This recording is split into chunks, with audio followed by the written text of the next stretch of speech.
ನೋಡ್ರಿ, ಯಾರೆಲ್ಲ ಪಕ್ಷಕ್ಕೆ ನಿಷ್ಠೆಯಿಂದ ಇರ್ತಾರೆ ಮತ್ತೆ ಪಕ್ಷದಲ್ಲಿ ಮುಂದೆ ಕಾಂಗ್ರೆಸ್ ಪಕ್ಷ ಬೆಳಿಬೇಕು, ಕಾಂಗ್ರೆಸ್ ಪಕ್ಷದಿಂದ ಬಡವರಿಗೆ ಅನುಕೂಲಗಳು ಆಗಬೇಕು ಅಂತಕ್ಕಂಥ ನಿರೀಕ್ಷೆ ಮಾಡ್ತಕ್ಕಂಥ ಅವ್ರ ಮೇಲೆ ಪಟ್ಟಭದ್ರರು ಪಕ್ಷದಲ್ಲೂ ಇರ್ತಾರೆ. ಅವ್ರುಗಳೆಲ್ಲ ಈ ಥರ ಹುನ್ನಾರಗಳನ್ನೆಲ್ಲ ಮಾಡ್ತಾರೆ. ಅದಕ್ಕೇನು ಮಾಡೋಕ್ಕಾಗೋದಿಲ್ಲ. ನಾವು ನಿರೀಕ್ಷೆ ಮಾಡೋದು ನಮ್ಮ ಮುಖ್ಯಮಂತ್ರಿಗಳಿಂದ ಇಂಥ ಸಂಗತಿಗಳು ಬಂದಾಗ ಅವರು ಗಟ್ಟಿಯಾಗಿ ನಿಲ್ಲಬೇಕು. ಅವ್ರು ನಿಲ್ತಾ ಇಲ್ಲ. ಅದೊಂದು ನಮಗೆ ಬೇಸರದ ಸಂಗತಿ.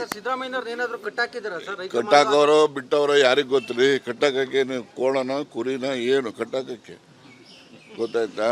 ಕೋಣನೂ ಅಲ್ಲ ಕುರಿನೂ ಅಲ್ಲ ಕಟ್ಟಾಕಕ್ಕೆ.